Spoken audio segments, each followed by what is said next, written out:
Eu vi a mão dele deslizar pela cintura da minha esposa como se já pertencesse a ela, e a risada abafada dos dois ficou presa no corredor do escritório enquanto a porta de vidro fechava com um clique que, na minha memória, até hoje soa como uma sentença de morte para o que eu chamava de família.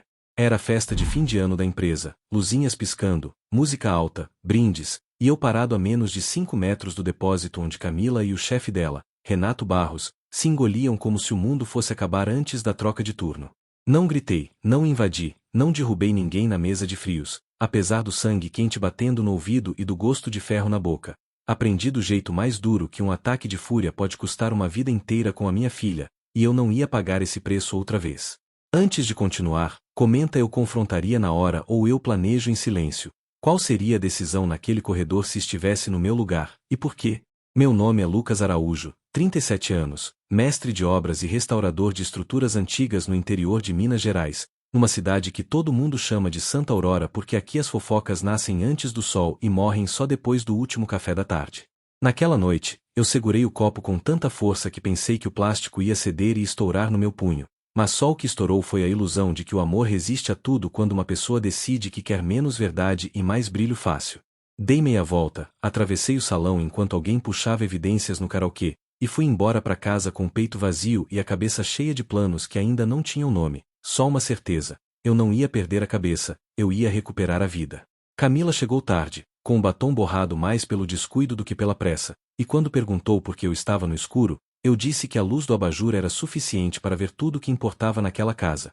A moldura da foto do nosso casamento, a mochila da nossa filha, Lara, pendurada na cadeira, e o vão enorme entre nós dois que parecia crescer a cada frase ensaiada que ela soltava. Ela falou de planilhas, de fechamento de contrato, de o doutor Renato pediu para revisar uns relatórios, e eu só respondi que estava cansado, porque às vezes o silêncio é o único modo de a verdade respirar antes de virar decisão. No dia seguinte, acordei antes do galo, desci para o barracão onde guardo ferramentas e memórias, e abri meu caderno de capa dura, aquele onde desenho com lápis 2B as linhas que me salvam quando as pessoas me traem. Desenhei um sobrado colonial imaginário, com beiral largo, janela de guilhotina, tijolo de barro à vista, e escrevi numa página em branco: Aurora Restauros, honestidade como fundação. O nome nasceu porque eu precisava de um começo que não dependesse de desculpas alheias, e porque, se a cidade tinha esse apelido de amanhecer eterno, eu também merecia acordar para outra vida. Eu sabia onde encontrar um sobrado de verdade, desses que o banco toma e deixa apodrecendo numa rua de calçamento torto, esperando um teimoso que veja valor onde só tem mofo e cupim. Liguei para Júlia, corretora que às vezes me passava bicos, e pedi para visitar o imóvel na Rua da Matriz, número 101, o que tinha varanda com balaustrada quebrada e porta verde descascada como casca de ferida. Você vai entrar nessa, Lucas? Ela perguntou com um riso de canto de boca, e eu respondi que já tinha entrado em coisa pior quando acreditei em promessas que não pagam boleto.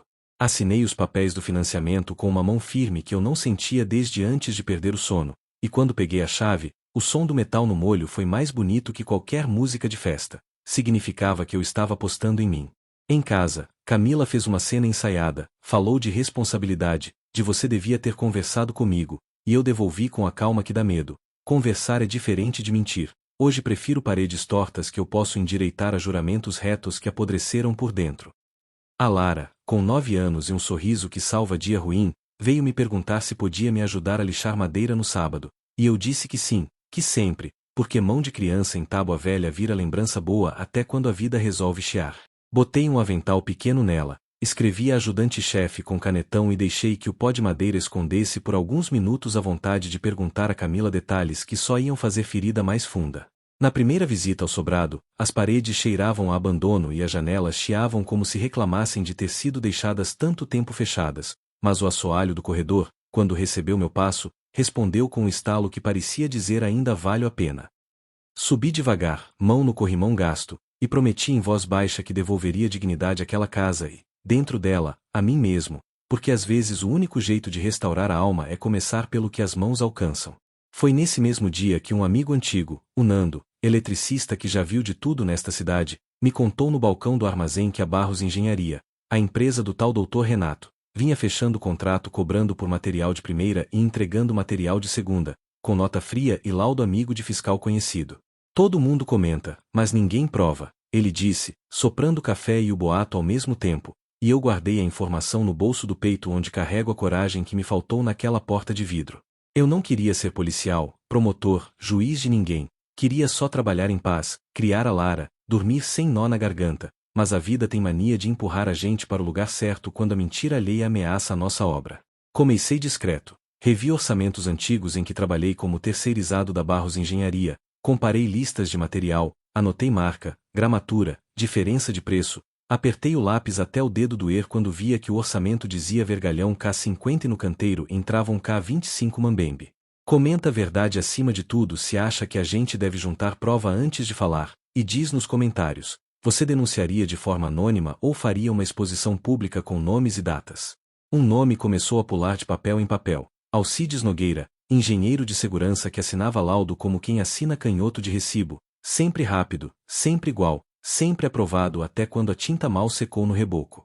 Consegui o número dele pela cadeia invisível de favores que toda cidade pequena tem, e liguei numa sexta-feira de garoa, me apresentando como quem pede luz e não como quem ameaça a tempestade. Seu Alcides, aqui é o Lucas Araújo, trabalho com restauração, queria só entender um detalhe de norma, se tiver um minutinho. E deixei a pausa aberta para ver se ele preenchia com culpa ou com técnica. Ele topou um café no mercado municipal, coisa rápida, e quando chegou, trouxe nos olhos um cansaço que não é de idade, é de quem conta mentira por tempo demais e já não sabe onde colocou a primeira verdade. Não pedi confissão, pedi história, como começou, quem aperta, quem finge não ver, quanto custa para dormir fazendo de conta que as paredes não falam. Alcides abriu a carteira, tirou um guardanapo com números, nomes abreviados, datas. Não era prova de tribunal, mas era mapa de mina para quem já tinha sentido o cheiro de dinamite no ar. Saí daquele encontro com um trem misturado de nojo e compaixão, e uma decisão. Eu ia construir minha empresa do jeito certo, e se para isso precisasse acender a luz no porão da Barros Engenharia, então que viesse a claridade inteira. Voltei ao sobrado, liguei as luzes improvisadas, e comecei. Pelo que todo mundo deixa por último. O alicerce. Abri cava aqui, cava ali, testei resistência, coletei a amostra do madeirame, e cada item que eu anotava com capricho era uma oração que eu fazia por mim e pela Lara, pedindo que a casa aguentasse o peso do que viria. Camila nesse período virou especialista em desculpas curtas, reunião, prazos, viagem técnica, e eu virei especialista em respostas objetivas. Boa sorte, volta cedo, a Lara sente sua falta. Um dia, quando ela foi resolver a atualização de software no escritório, a Lara perguntou se a mãe ia voltar para dormir, e eu disse que sim, porque ainda acredito que criança merece pelo menos uma promessa que se cumpra no dia. À noite, encostou um carro preto na porta do sobrado e dois sujeitos desceram com cara de recado sem remetente, caminharam até a grade, viram a câmera que eu tinha instalado de manhã e desistiram de dar nome à visita. Fiquei ali, com a chave de fenda na mão, respirando pelo nariz, lembrando do que acontece quando a gente assusta um bicho ferido que tem muito a perder e pouca decência para continuar fingindo. No dia seguinte, espalhei a notícia de que estava contratando por diária para arrumar o que já tinham estragado na cidade, e vieram pedreiro, pintor, carpinteiro, gente com orgulho nos dedos, dizendo que tinha nojo de cortar caminho com material fajuto. Foi numa dessas tardes de poeira bonita no sol que conheci a Helena Prado, designer de interiores que tinha um olhar que respeitava a história antes de sugerir cor, e uma calma que parecia convidar as coisas a voltarem para o lugar sem quebrar o que ainda estava inteiro. Ela veio indicada por um cliente que queria alguém que não transforme minha sala num cenário de revista, mas num lugar onde eu possa respirar, e eu entendi na hora o que isso significava porque, por meses, eu só respirava no barracão, longe de promessas com batom. Falamos de marcenaria autoral, de recuperar esquadria em vez de trocar por alumínio, e quando ela sorriu para os azulejos hidráulicos que eu tinha achado debaixo de uma camada de cimento grosso, eu senti uma fresta se abrindo em mim que não doía. A Barros Engenharia, por sua vez, começou a perder contratos como quem perde botão da camisa velha. Primeiro um público, depois dois privados, e a cidade, que nunca dorme para fofoca, começou a juntar peça e formar quadro. Eu segui em silêncio de quem trabalha, com planilha organizada, cronograma no quadro e folha de pagamento em dia, porque aprendi que sucesso com base sólida faz mais barulho que escândalo em microfone. O sobrado começou a mostrar a cara de casa de novo. O piso respirou, a varanda ergueu o peito, e o cheiro de verniz novo fez as andorinhas voltarem para o beiral como se pedissem desculpas pelo abandono anterior. No domingo, levei a Lara para escolher a cor do quarto que seria dela em alguns fins de semana, e ela escolheu um azul que tem cara de céu depois da chuva, desses que a gente acredita que vai durar, mesmo sabendo que o tempo muda sem pedir licença. Ela perguntou se a mamãe ia gostar, e eu respondi que o importante era ela gostar. Mas, por dentro, pedi que a vida ensinasse a minha filha a escolher o que a abraça primeiro. No bar da esquina, onde o balcão sabe segredos de 3 gerações, o Renato Barros apareceu com a postura cansada de quem só aprendeu a mandar e agora não sabe o que fazer quando ninguém obedece. Chegou perto, chamou meu nome com a intimidade que ele comprou da minha esposa e nunca terá de mim, e disse que eu estava falando demais em lugares errados. Eu ri pequeno, porque quando um homem poderoso começa a frase com ameaça, é sinal de que o poder dele virou carta vencida na mesa de truco da cidade. Respondi que eu só falo com casa e madeira, com cliente e planilha, e que se ele achava que a consciência dele estava me ouvindo, talvez fosse bom ajustar o volume do próprio coração. Ele tentou agarrar meu colarinho, e eu olhei para a mão dele e depois para a câmera que o bar instalou depois da última briga por causa de fiado. Renato soltou, ajeitou o terno barato que finge ser caro, e saiu com pressa de quem lembra que tem coisa pior que vergonha pública.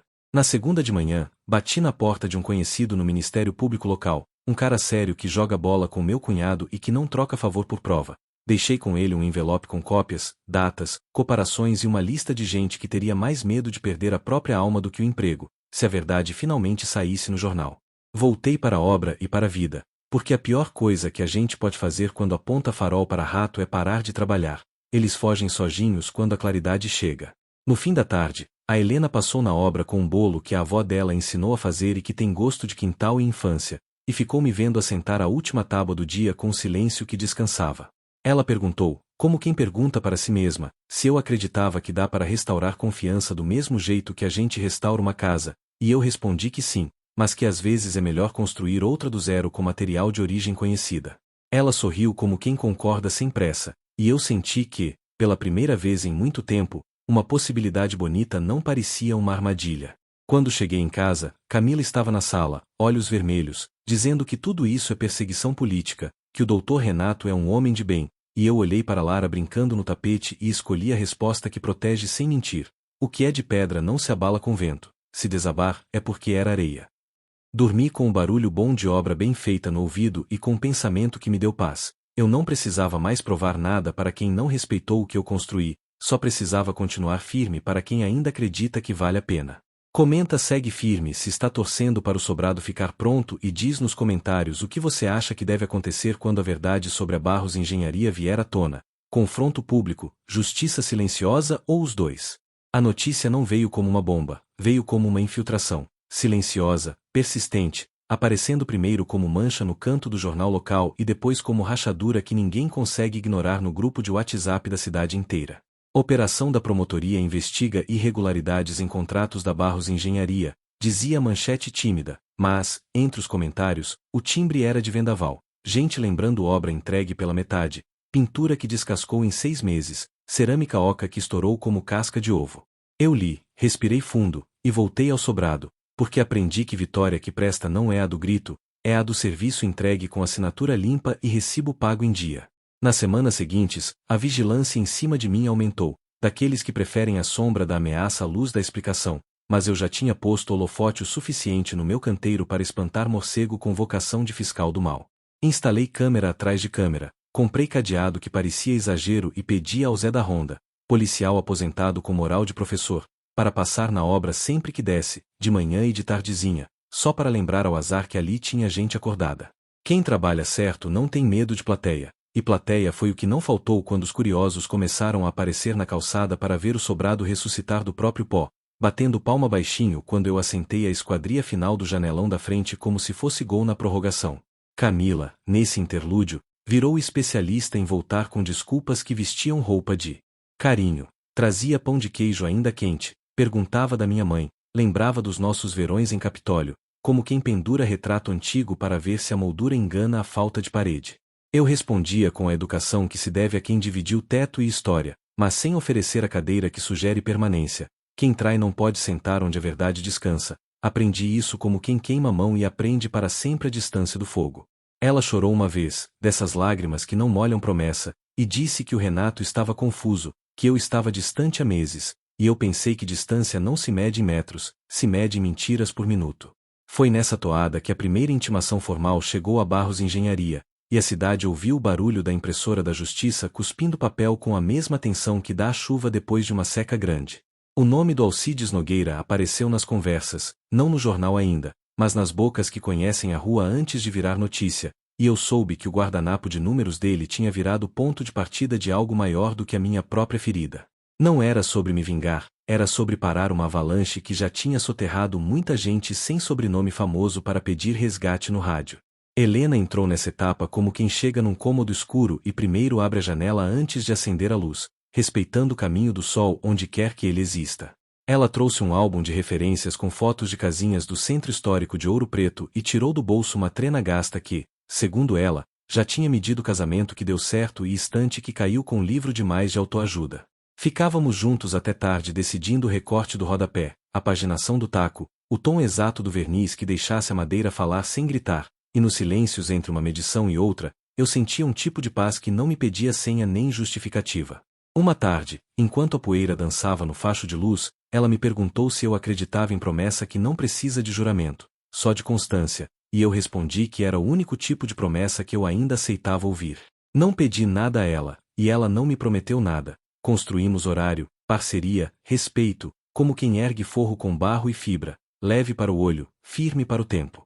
Talvez por isso, quando ela riu do meu jeito de ajeitar o lápis atrás da orelha, eu não senti culpa, não senti pressa, só um reconhecimento antigo, como quem encontra a própria postura numa foto de infância. Renato, percebendo que o ar rareava no topo do morrinho de poder que ele tinha, veio me procurar na obra com um sorriso de propaganda de consórcio e um perfume que tentava tapar o cheiro de queimado do próprio telhado. Dizendo que eu era talento local, que admira quem faz do jeito certo, que tem uma proposta irrecusável, ele ofereceu subcontratação generosa para eu tocar acabamentos de um prédio no centro, com a condição não escrita, mas desenhada no ar, de que eu ficasse pianinho quando alguém perguntasse do histórico dos materiais. Olhei para o sobrado, para minha filha varrendo as folhas do jardim com uma vassoura maior do que ela, e disse que proposta irrecusável para mim era dormir de janela aberta sem medo de visita da culpa. Ele insistiu, mudou o tom, fez a pergunta com ameaça embutida: tem certeza que quer comprar essa briga? E eu respondi que a briga tinha me comprado no dia em que ele atravessou a porta de vidro com a minha esposa, eu só estava entregando a mercadoria com a nota fiscal correta. Renato foi embora com o andar rápido de quem sente a cidade encostar, e eu percebi que não estava sozinho, porque logo depois chegaram Nando, o Zé da Ronda, a dona Silvia do Armarinho, oferecendo ajuda, contato, café, oração, como quem entende que obra de caráter se faz em mutirão. Santa Aurora tem disso. Quando escolhe um lado, o chão todo inclina a favor até a água da chuva achar o caminho certo sozinha. Os dias seguintes foram de marreta em coluna podre, figurativamente e literalmente. Marreta na coluna do sobrado que tinha sofrido com gambiarra dos proprietários anteriores, marreta na coluna de contratos suspeitos que começaram a desabar nos órgãos públicos. Eu aprendi a lidar com auditores como lido com madeira antiga, sem medo e sem preguiça de mostrar a fibra, porque quem tem o que esconder é que fica inventando acabamento onde era para ter só estrutura. E quanto mais a verdade saía do reboco, mais a cidade baixava o tom das fofocas e aumentava o tom do respeito, aquele silêncio bom de oficina onde cada martelada tem destino. Camila percebeu a maré virando quando recebeu um e-mail seco pedindo que ela comparecesse para prestar esclarecimentos, essas duas palavras que soam simples mas derrubam castelo de carta erguido em vento quente. Ela me procurou de novo, não mais com pão de queijo e lembrança antiga, mas com a pressa de quem quer abrigo na casa que deixou aberta na chuva, pedindo que eu confirmasse que ela não sabia de nada. Eu disse que não era meu papel escrever roteiro de inocência para ninguém, que a única coisa que eu assinaria com o meu nome era a verdade, mesmo que a verdade doesse no meu passado. A Lara me ouviu dizer isso e, com a seriedade dos 9 anos, perguntou se dizer a verdade machuca mais as pessoas ou a salva, e eu respondi que a verdade machuca onde a mentira infeccionou, mas que é a única coisa que cura de fato.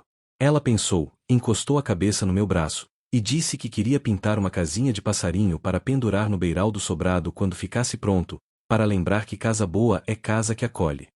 Anotei do lado do cronograma, casinha da Lara, prioridade afetiva, porque certas tarefas não entram na planilha mas sustentam o telhado por dentro. A primeira audiência pública sobre os contratos da Barros arrastou gente para a Câmara Municipal como final de campeonato, com direito a cochichos, celular levantado, advogado ajeitando o terno, e o ar-condicionado falhando como metáfora involuntária da transparência que ainda não gelava o suficiente. Eu sentei no fundo, quieto, ouvindo números, termos técnicos, prazos, e sobretudo ouvindo o estalo de certezas velhas se partindo quando o promotor mostrou planilhas comparativas de material orçado e material entregue. O sobrenome Barros pesou no microfone, e pela primeira vez vi ombros que sempre estiveram erguidos baixarem um tiquinho, como quem reconhece que o corpo cansa quando sustenta uma farsa por tempo demais. Naquela noite, Helena me esperou na calçada do sobrado com 2 cafés e uma lanterna, e caminhamos por dentro da casa como quem visita um amigo no hospital e decide ficar até a respiração entrar no ritmo. Ela perguntou se eu achava que perdão é tijolo que se compra de novo quando o lote acaba, e eu disse que perdão é argamassa. Não aparece na foto final, mas, se faltar, a parede abre. Não prometi perdoar, prometi não mentir para mim mesmo, e isso, descobri, é o primeiro prego no assoalho do recomeço. Os ataques diminuíram quando perceberam que a obra não pararia, mas vieram outros testes, os sutis, cliente que oferecia dinheirinho por fora para furar fila, fornecedor que queria empurrar lote de segunda por preço de primeira garantido sem nota, aquela coreografia antiga que eu já dancei sem ver a letra e que agora eu reconhecia de longe. Recusei com a paciência de quem explica a uma criança por que tomada dá choque, não para humilhar, mas para garantir que não volte a tentar. E cada recusa virou tijolo com data e assinatura na parede da minha sala, não por vaidade, mas para lembrar nos dias difíceis porque eu escolhi este caminho. A cidade, em resposta, trouxe oportunidades limpas. A escola municipal queria uma biblioteca nova numa sala antiga, o posto de saúde precisava de um alpendre decente para proteger gente de chuva que espera consulta, e um casal de aposentados queria transformar a casa onde criaram os filhos num lugar de fim de tarde com cheiro de bolo e conversa. Eu aceitei os 3, mesmo sabendo que o cronograma ia esticar, porque obra pública honesta e casa de gente que ama são cimento que prende a gente no chão certo. A Aurora Restauros virou o nome falado em voz boa no mercado, e isso vale mais do que qualquer orçamento ganho por atalho. Num sábado, Camila apareceu com um envelope pardo e disse que não aguenta mais, que o Renato tinha desligado o telefone, que os colegas começaram a olhar estranho, que o RH já não sorria do mesmo jeito, e me pediu uma chance de reconstruir. Olhei para ela e vi não a vilã da minha dor, mas uma pessoa no meio do desabamento próprio, e, por um segundo, quase ofereci a escora que eu costumo emprestar às paredes que eu salvo do colapso. Mas eu sabia que escorar não é o mesmo que reconstruir, e disse com cuidado que se deve a quem ainda pode melhorar. Procura ajuda, conta a verdade, começa de novo do ponto onde você deixou de ser leal a si mesma, porque aqui, Camila, eu não consigo te oferecer a certeza que você me tirou. Ela saiu sem bater a porta, e eu me sentei na escada do sobrado ainda em obra, olhando para o vão da janela que dava para a rua, e entendi que a liberdade também é feita de portas que a gente aprende a manter abertas para o vento e fechadas para a tempestade. Helena chegou mais tarde com uma caixa de parafusos e um livro de poesias de Drummond, dizendo que casa boa tem que ter ferramenta e palavra, porque as duas consertam coisas diferentes e igualmente importantes. Lemos um poema em voz baixa no meio da sala vazia, e as palavras assentaram como azulejo que finalmente encontra o prumo. Na segunda-feira, recebi uma ligação que parecia sonho de gente com CNPJ recente. Um empresário local, respeitado por não jogar conversa fora, queria me encontrar para discutir um projeto de restauração de uma fileira de casas no Largo do Rosário, com quem entende que história não é peso, é alicerce. Fui ao encontro com a camisa menos surrada e o caderno mais cheio de anotações, e saí de lá com um esboço de contrato que cabia no bolso e um orgulho que só cabe no peito de quem carregou entulho por tempo suficiente para merecer erguer parede limpa. Voltei ao sobrado e prometi a ele, e a mim, que o fim daquela obra seria a foto que eu colocaria na recepção da Aurora Restauros, não por vaidade, mas como lembrete de que dignidade dá lucro, cedo ou tarde.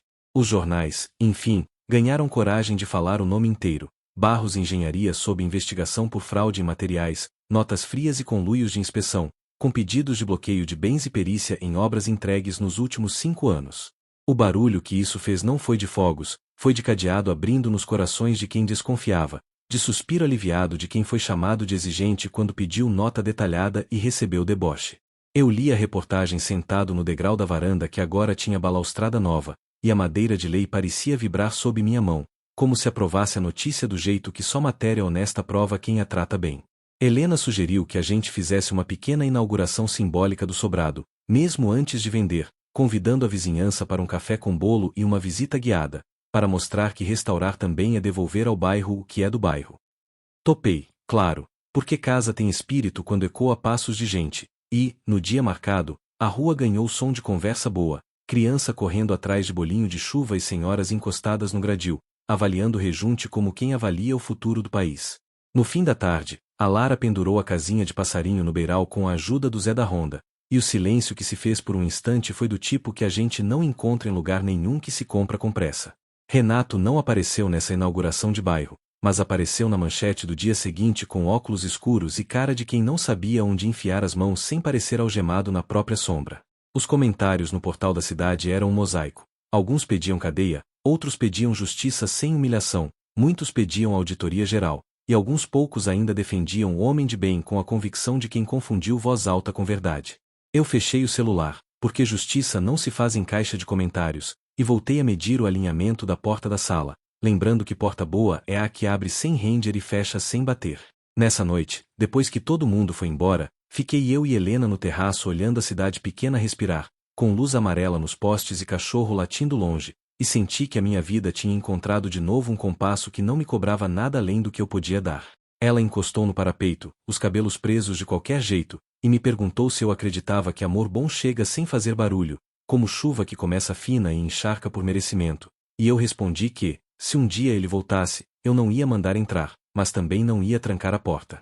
Deixamos a frase pendurada no varal da noite, como roupa que precisa pegar sereno para desenrugar, e descemos a escada devagar, com o cuidado que a gente reserva as coisas que podem virar memória bonita. Quando deitei, pensei na terceira parte dessa história que eu estava vivendo e escrevendo ao mesmo tempo. A parte em que o que foi torto recebe correção que não humilha, a parte em que a justiça não é vingança, a parte em que a minha filha cresce vendo o pai preferir janela aberta a cortina pesada. A cidade ainda teria manchetes, a empresa ainda tentaria manobras, gente ainda confundiria barulho com verdade, mas eu já tinha escolhido meu som, martelo em madeira boa, risada da Lara, o jeito quieto da Helena de sugerir cor com respeito ao que já existe. E dormi com um pensamento simples que, em outros tempos, me pareceria pequeno demais para fechar um capítulo. Não preciso ganhar de ninguém, só preciso não me perder de mim. A chuva daquela manhã parecia lavar os telhados de Santa Aurora com a paciência de quem sabe que barro bom precisa de tempo para virar tijolo, e eu acordei com a sensação de que, enfim, a cidade tinha decidido virar a página sem rasgar o livro inteiro. Os jornais amanheceram mais diretos, com nomes, números, depoimentos e pedidos de auditoria abrangendo obras da Barros Engenharia, e o que antes era cochicho virou parágrafo em letra grande para quem quisesse ver sem esforço de interpretação. Eu li as manchetes no balcão da cozinha nova do sobrado e senti um alívio parecido com aquele primeiro gole de café que volta a mão para o prumo depois de uma noite longa demais. Comenta retomada com verdade se acredita que justiça sem espetáculo produz mudança mais duradoura, e descreve nos comentários que atitude concreta a cidade deveria tomar com as obras suspeitas, auditoria total, reparo financiado pelos bens bloqueados ou comissão mista com moradores acompanhando as correções. Opiniões detalhadas ajudam a moldar as cenas finais e os diálogos públicos desta parte, então capricha nos exemplos e argumentos nos comentários. A promotoria convocou uma coletiva simples, sem pirotecnia, explicando o cronograma de perícias, os bloqueios de bens, os acordos de colaboração e os critérios de responsabilização, e eu, do fundo da sala, entendi que a cidade estava aprendendo a falar alto sem desafinar. Renato apareceu cercado de advogados, com o rosto contraído de quem tenta sustentar uma viga de concreto com discurso, e o silêncio que se formou quando ele passou foi de uma justiça que não pede aplauso, só espaço. Camila foi ouvida dias depois, nervosa, o cabelo preso de um jeito que me lembrou da moça que eu conheci na faculdade, antes da pressa e dos atalhos, e eu desejei que ela escolhesse a única saída que cura, a verdade inteira, sem maquiagem de ocasião. O sobrado, nesse meio tempo, ficou pronto por dentro e por fora, com o taco liso como lembrança boa e a varanda falando com a rua do jeito que varanda deve falar, convidando a conversa e enxotando a mentira. Preparei um dossiê com fotos do antes e depois, planilha de custos, fornecedores locais, e pendurei na parede da sala um quadro pequeno com as mãos da Lara sujas de tinta azul ao lado de uma frase que escrevi a lápis. Honestidade é a fundação que não aparece, mas sustenta tudo. Mostrei a casa para 3 interessados, mas foi um casal com um menino de 5 anos que entrou, respirou, e disse é aqui. E eu soube que a obra tinha encontrado a família que merecia o cuidado que a gente colocou em cada cantinho. Fechamos a venda numa tarde de céu limpo, na mesa do cartório onde as canetas pesam mais do que o papel, e quando a tinta secou eu senti que não estava só vendendo um imóvel, estava assinando um pacto com o meu próprio futuro. Com o lucro, quitei o financiamento, comprei uma caminhonete usada para Aurora Restauros, formalizei a contratação dos 2 ajudantes temporários e abri vaga para um aprendiz da escola técnica, porque alguém também me deu a primeira oportunidade quando eu só tinha vontade e braço. À noite, escrevi no quadro da oficina: time pequeno, processo grande, entrega impecável, e dormi com a alegria adulta de quem paga as contas sem dever explicação para a própria consciência. A reunião no Largo do Rosário, com o empresário que acreditou no meu trabalho, foi o passo seguinte dessa caminhada mais firme do que ousada, e eu levei comigo não só o portfólio, mas também a história toda do sobrado, porque obra fala por quem a fez quando a boca decide calar. Ele apresentou um plano de restauração de uma fileira de casas que contavam a história do comércio da cidade, e eu enxerguei ali, além de contrato e cronograma, a chance de devolver à rua um espelho da dignidade que ela andava merecendo mais do que nunca. Fechamos um pré-contrato com etapas e metas, com cláusula de qualidade que eu mesmo propus, e saí de lá com a sensação de que a Aurora Restauros tinha, enfim, endereço, voz e missão. Helena foi a primeira pessoa a quem eu contei, e ela respondeu com um sorriso que não se explica com adjetivo, apenas com a calma de quem enxerga no outro o resultado de um esforço sem atalho. Marcamos uma ida ao largo para medir as fachadas, e a cena dela com a trena, o cabelo preso de qualquer jeito, e a atenção aos detalhes pequenos me deu uma paz que não pedia licença para existir. Enquanto ela anotava medidas, eu imaginava a rua pronta, com cores que respeitam o passado e iluminação que não ofende a noite, e pensei que talvez a beleza mais difícil seja a que nasce da paciência. No meio disso tudo, precisei encarar o capítulo que não dá para terceirizar. A conversa definitiva com a Camila sobre a nossa filha e sobre o que vinha pela frente em termos de responsabilidade, presença e limites. Escolhi a Praça da Matriz, fim de tarde, banco de madeira, gente passando, e comecei dizendo o óbvio que às vezes é o mais difícil. Para Lara dar certo, nós 2 precisamos ser adultos ao mesmo tempo. Propus uma rotina de guarda compartilhada que respeitasse os horários da escola, o curso de balé e os sábados no meu canteiro de obra, e pedi que ela topasse terapia familiar, não para remendar o que se partiu entre nós, mas para garantir que a nossa filha não carregue cacos na mochila. Camila ouviu em silêncio, com os olhos marejados que desta vez não me soaram como discurso, e disse que aceitaria a terapia, que precisava se encontrar de novo, que estava disposta a reparar o que desse para reparar, mesmo que nunca mais voltasse a morar na mesma rua do que fomos. Eu agradeci pelo gesto de coragem, expliquei que o perdão que eu consigo oferecer é o de seguir sem raiva, mas não o de tentar outra vez, e vi nos olhos dela uma mistura de dor e alívio que cabem na mesma frase quando a verdade finalmente senta entre 2 pessoas. A Lara, quando explicamos a nova rotina, perguntou se casa de 2 endereços cabia o mesmo amor, e eu disse que amor não precisa de CEP, precisa de constância, e prometi cumprir os horários como quem cumpre fundação, sem brecha e sem desculpa.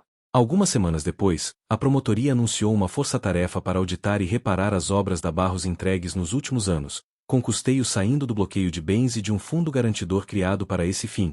E, entre as empresas habilitadas, lá estava a Aurora Restauros para parte de inspeções e correções em residências históricas. Foi estranho caminhar por dentro de casas onde eu identificava parafusos errados e lajes subdimensionadas, ajustando o que dava e substituindo o que não tinha salvação, e ao mesmo tempo sentindo que cada conserto era, de algum modo, um ponto de cura no mapa da cidade. Em uma dessas visitas, um senhor me perguntou como eu aprendi a reconhecer o que tinha sido feito com desleixo, e eu respondi que a madeira conta, o concreto confessa e a consciência traduz, quando a gente aprende a ouvir sem pressa. Comenta Constância é amor se acredita que rotina sincera sustenta mais do que promessa grandiosa, e deixe nos comentários que conselho daria para Lara nesta fase, algo que ela pudesse reler daqui a 5 anos e ainda fizesse sentido. Também comenta que cena adicional você gostaria de ver no epílogo, a primeira entrega no Largo do Rosário, a formatura do aprendiz da escola técnica ou a inauguração da biblioteca municipal restaurada. As ideias dos comentários costumam virar cenas extras publicadas depois. No dia da assinatura final do contrato do Largo, vesti a camisa de manga dobrada que já tinha visto muita poeira boa e passei na oficina para pegar o caderno de capa dura onde guardo, além de medidas, as frases que me salvam quando o mundo fica barulhento demais. Assinei, cumprimentei a equipe do outro lado, saí para a praça e respirei fundo, sentindo o cheiro de pão saindo do forno da padaria da esquina, e pensei que felicidade adulta é isso, responsabilidade que cabe no bolso sem caber mais no ego. Liguei para minha mãe, que disse Deus te guie na escolha dos pregos, e ri sozinho na calçada, entendendo que algumas bênçãos só podem mesmo ser ditas por quem nos viu aprender a segurar o martelo.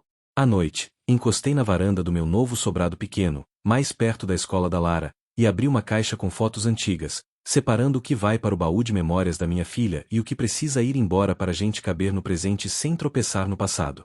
Quando encontrei uma foto minha e da Camila em Capitólio, deixei no envelope com uma nota para Lara ler quando quisesse. As pessoas podem errar e continuar sendo parte da nossa história, desde que a gente aprenda a colocar cada lembrança na prateleira certa. Depois fechei a janela, não para impedir o vento, mas para deixar a noite entrar do jeito certo, e mandei uma mensagem para Helena que começava simples, sem planta e sem orçamento: topa jantar amanhã. Não houve declaração e nem fogos, só uma resposta com um emoji tímido e um topo, e o meu sorriso foi do tamanho exato da esperança que não quer se provar para ninguém, só crescer no tempo que precisa. No dia seguinte, escolhi um restaurante pequeno, de luz amarela e conversa baixa, e falei de tudo menos de obra, não porque a obra não me definisse, mas porque eu queria saber o que a vida dela também construía quando o projeto descansava. Voltamos a pé, sem pressa, e quando ela parou na esquina para amarrar o cabelo, eu entendi que buscar um novo amor não é correr atrás de um final, é caminhar ao lado de um começo. Dei 2 passos para trás, olhei a rua do Largo do Rosário, as casas esperando mão e respeito, e percebi que era esse o cenário exato que eu escolheria se pudesse pedir ao destino um lugar para recomeçar. Uma rua antiga, uma cidade acordada e um coração com coragem de dizer sim, mas devagar. Cheguei em casa, escrevi no meu caderno a frase que encerra, sem ponto final, o capítulo que você acabou de ouvir. Não busco mais provar nada para quem não ficou, busco viver tudo com quem chega e topa a constância. Apaguei a luz com a sensação boa de obra entregue e porta entreaberta, do tipo que convida a vida a entrar sem mascarar defeito, porque perfeição não mora nas casas que eu restauro, mas a verdade mora, e, com ela, a chance limpa de amar de novo.